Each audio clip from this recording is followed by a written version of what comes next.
Will we ever run out of tragic stories from Hollywood?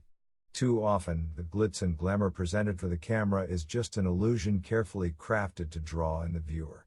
It seems that Hollywood has been a place of excess and depravity since its inception. Curiously, the sex, drugs, and murder only serve to entice the public even more. Of course, it's not about charm and beauty this time, but rather the same kind of morbid fascination that makes you look at an accident while you're driving by. More than a few people came to Hollywood hoping to strike it big but never got there happily ever after. Number 10. Francis Boggs. At the start of the 20th century, pioneering director Francis Boggs began his career by working for the Selig Polyscope Company.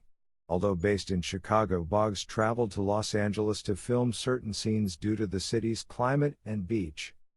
In 1909, Selig Polyscope set up a satellite base of operations on the West Coast, thus becoming the first permanent film studio in Los Angeles. This was in Edendale, however, not Hollywood. The first genuine Hollywood studio was the Nestor Film Company. It opened on October 27, 1911, which, coincidentally, was the same day that Francis Boggs was murdered.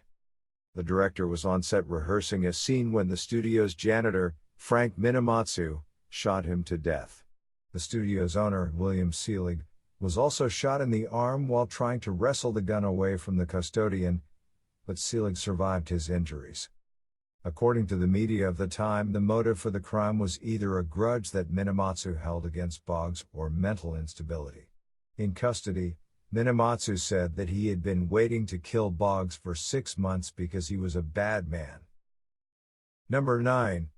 Jennifer Stahl. Perhaps there is no Hollywood sob story more common than that of the small-town girl hoping to become a star. Her big break never comes, though, and she is left only with broken dreams and visions of what could have been. In the late 80s, Jennifer Stahl was one of those girls. Born in the hamlet of Titusville, New Jersey, she trained as a dancer and came to Hollywood to make it big. Her career took an upswing in 1986 when she landed a role as a background dancer in the smash hit Dirty Dancing. Several bit parts followed, but that was about the extent of her profile in the industry. By 2001, Stahl had switched from dancing to music and had a small recording studio in her apartment. She was also selling weed to supplement her income. On one fateful day, she was at home enjoying the company of 3 friends plus a stylist who was there to give her a quick trim. 2 men climbed the stairs and knocked on the door. Identifying one of the pair as Sean, Stahl let them in and asked what they were doing there. When their guns came out, it became apparent that they were there to rob the place. The men began setting people on the floor and binding their hands and feet. Then, whether planned or on the spur of the moment, one of them shot Stahl. In a rush, the 2 men quickly went up to everyone else and shot each in the head. 2 people died instantly, and the other 2 survived as the bullets only grazed them. Jennifer Stahl died a few hours later. Number 8. Robert Lees. Although he was never a household name, there are few Hollywood notables who had a more gruesome death than Robert Lees.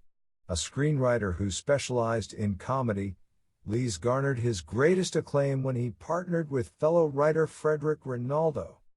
Together, they received an Oscar nomination in 1939 and wrote 7 movies for Abbott and Costello during the 1940s. Lees's career suffered greatly during the 1950s after being placed on the infamous Hollywood blacklist for his alleged communist sympathies. On June 13, 2004, Los Angeles police responded to a call at the home of Lees's neighbor, 69-year-old Morley Engelson. Someone had broken in and stabbed him to death. That someone was 27-year-old homeless man Kevin Lee Graff, who would be apprehended later and given life in prison without parole. However, while scouting the property, police found an even ghastlier sight: the severed head of 91-year-old Robert Lees. Prior to stabbing Engelson, Graff had broken into the screenwriter's home, decapitated him, and removed some of his organs. Then Graff carried the head over the fence and proceeded to attack the neighbor. Number 7. Ronny Chan. A publicist to the stars, Ronny Chan's PR firm specialized in representing musicians, such as Hans Zimmer and the Newman Brothers, who composed movie scores.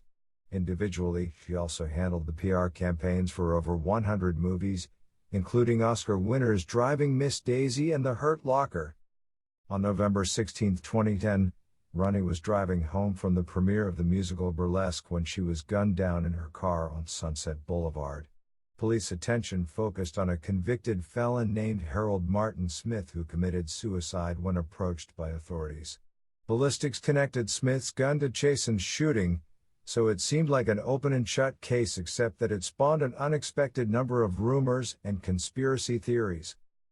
For many people, the first issue was motive. Police classified the murder as a robbery gone wrong, but others disagreed.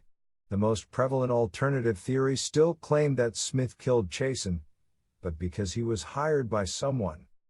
Possible suspects put forward included the Russian mob due to an art deal gone wrong, her rumored boyfriend Jonathan Novak, loan sharks who supported her brother's alleged gambling addiction, and even her own niece, Jill Gatsby, who was angry because she got left out of her aunt's will.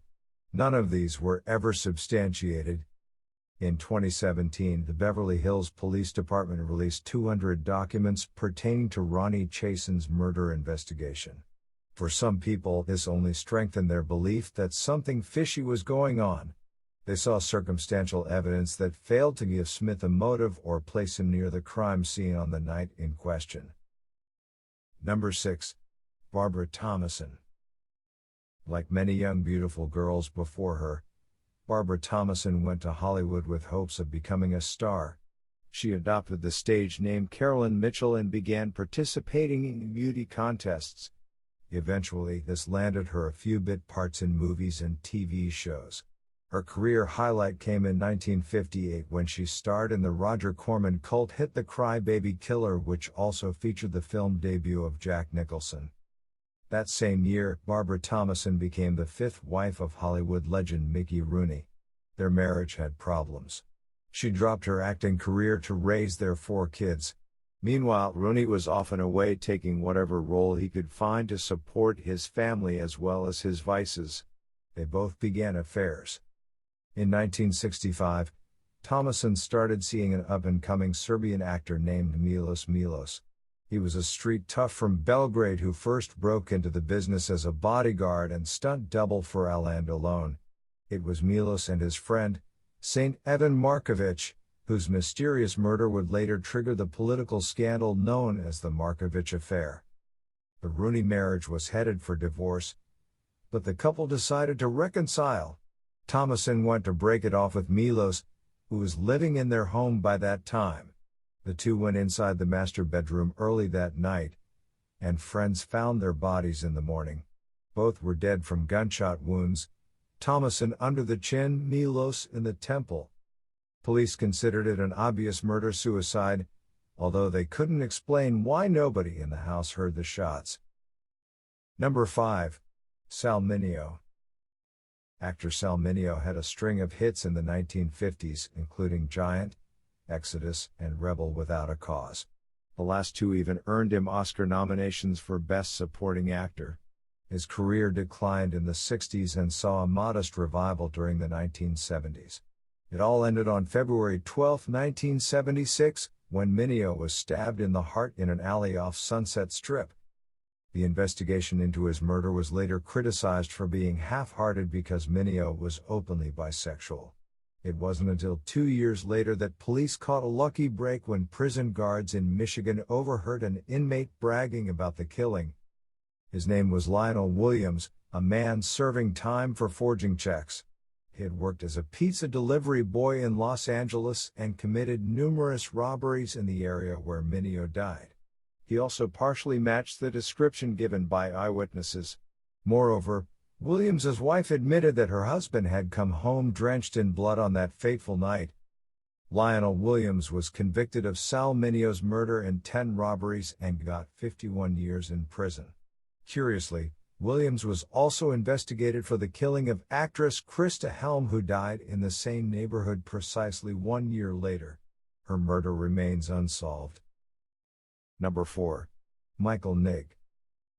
At first glance, the tragic murder of Michael Nigg doesn't seem particularly noteworthy. He was an aspiring actor with a few small roles who worked as a waiter until he got his big break.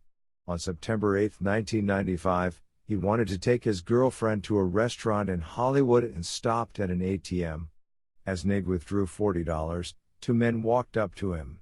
An argument ensued, and one of the strangers shot Nigg in the head. His case is still unsolved.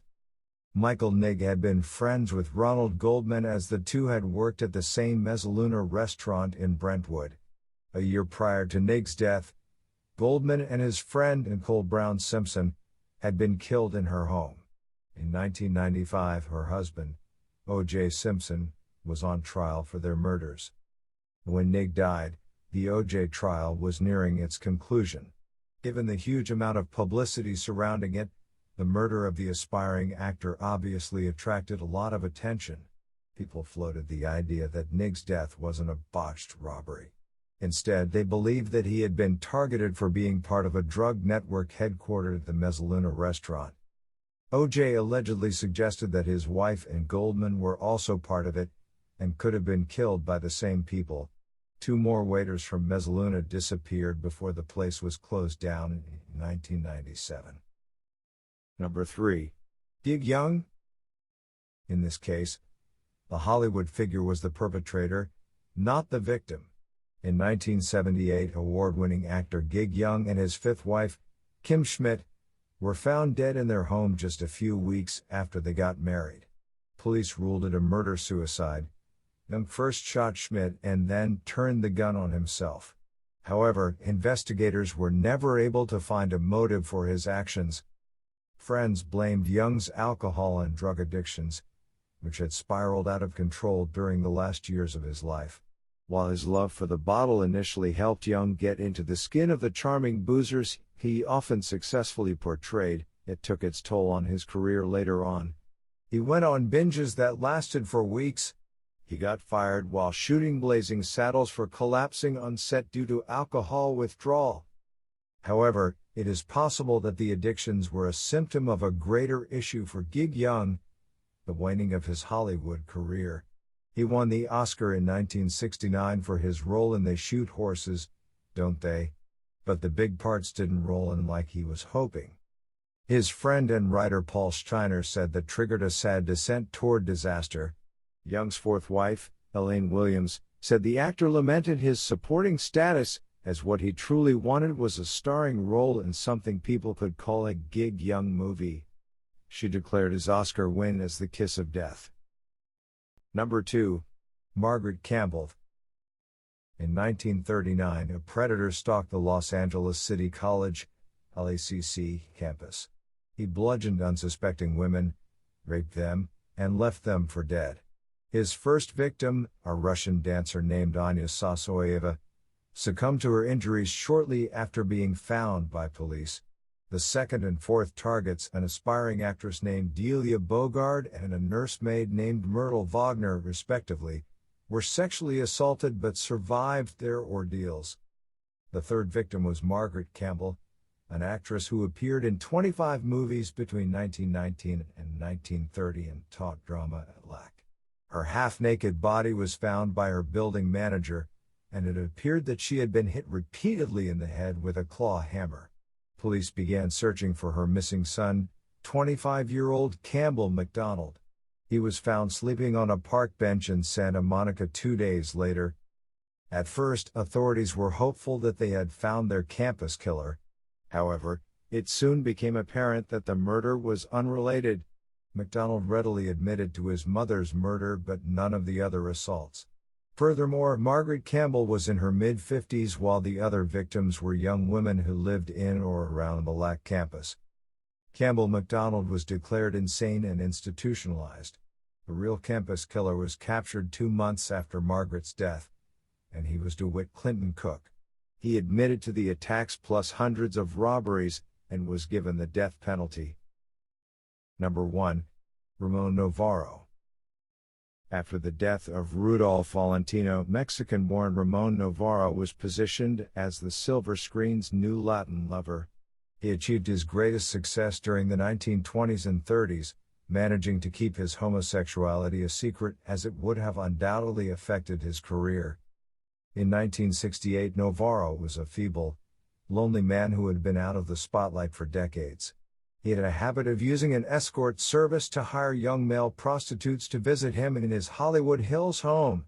On October 30th, brothers Paul and Tom Ferguson, aged 22 and 17, called him up and offered their services, claiming to have obtained his number from a previous guest. The actor agreed. In reality, the Ferguson brothers were street hustlers who had heard that Navarro kept thousands of dollars on hand. They played along enough to lull the old man into a false sense of security but eventually began demanding the location of the money.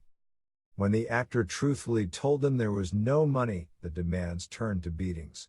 The brothers bound Navarro's hands and feet and pummeled him senseless. Still with no results, the Fergusons threw his body on the bed and began ransacking the house.